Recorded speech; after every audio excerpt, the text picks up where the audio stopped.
कुछ लोगों की आदत होती है वो बिना सोचे समझे किसी पर भी कोई भी दोषारोपण कर देते हैं। वो ये नहीं समझते हैं कि इसका अंजाम क्या होगा। इसी सिलसिले में आज एक छोटी सी कहानी आप लोग को सुना रही हूँ। एक कॉलोनी थी, वहाँ पर एक लड़का किराए पर आकर रहने लगा। वो बहुत चुप रहता था, किसी से कोई मतलब नहीं रखता था। ये बात कुछ लोगों को पसंद नहीं आई और उसमें से एक बुजुर्ग थे, उनको तो बिल्कुल भी पसंद नहीं आई। उन्होंने उस लड़के के बारे में झूठी अफवाहें फैलाना शुरू कर दिया और लोगों से ये कहा, मुझे तो लगता है लड़का चोर है। और ये बात सबके मन में बैठ गई। सब उसे शक की निगाहों से देखने लगे। ये बात उस लड़के को पता चली।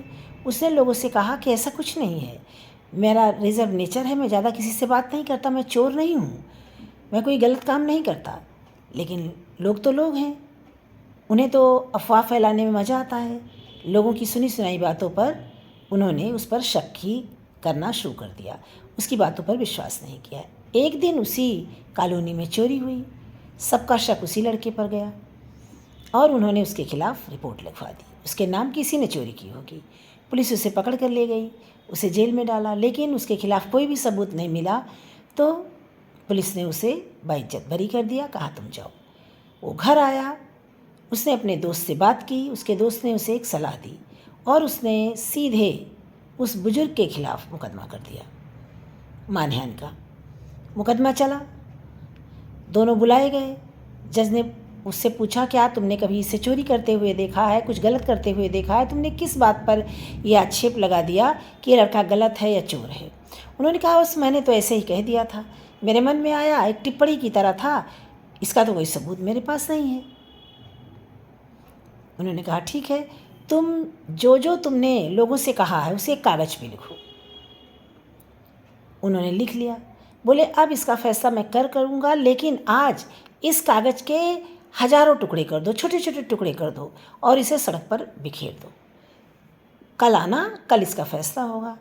उस बुजुर्ग ने कागज़ पर लिखा जो उस लड़के के बारे में कहा था लोगों से, और बाद में उसके टुकड़े टुकड़े करके उसे सड़क पर फेंक दिया।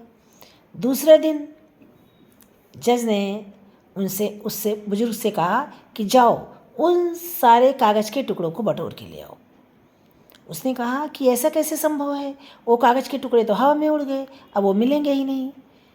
ये सुनने के बाद जज साहब ने कहा, यही बात, तुमने जो बातें टिप्पणी के रूप में कही थी उसका असर पूरे मोहल्ले में फैल गया।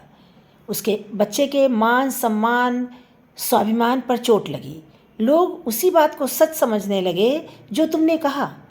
अब तुम क्या उसके मान सम्मान को वापस ला सकते हो? जिस तरह तुम कागज़ के टुकड़े को बटोर नहीं सकते, उसी तरह उस बच्चे के मान सम्मान को तुम इकट्ठा नहीं कर सकते। लोगों के मन में तुमने शक डाल दिया। ये तुमने अच्छा नहीं किया, इसलिए तुमने गलत काम किया है, तुम्हें सज़ा मिलेगी। इस कहानी से हमें यही सीख मिलती है कि हमें कभी भी किसी के बारे में कोई ऐसी टिप्पणी नहीं करनी चाहिए कि किसी के जीवन पर, किसी के मान सम्मान पर, किसी के स्वाभिमान पर चोट लगे, उसका पूरा जीवन ही तबाह हो जाए, लोग उसे शक की निगाहों से देखें। जैसा उस बुजुर्ग ने किया, वो तो बुजुर्ग थे, उन्हें तो ऐसा करना ही नहीं चाहिए था, फिर भी उन्होंने ऐसा किया। यही हमारे जीवन में होता। हमारे अड़ोसी पड़ोसी, आसपास के लोग, नातेदार, रिश्तेदार किसी के बारे में कुछ भी कह देते हैं। कुछ लोगों की आदत होती है ज़्यादा बकबक करने की, कुछ लोग कम बोलते हैं, कुछ लोग रिजर्व रहते हैं। तो इसका ये मतलब नहीं है कि उनके बारे में आप कुछ भी कहें। जो चीज़ें आँखों से दिखाई देती हैं वही सच हों, जरूरी नहीं है ना ये बात।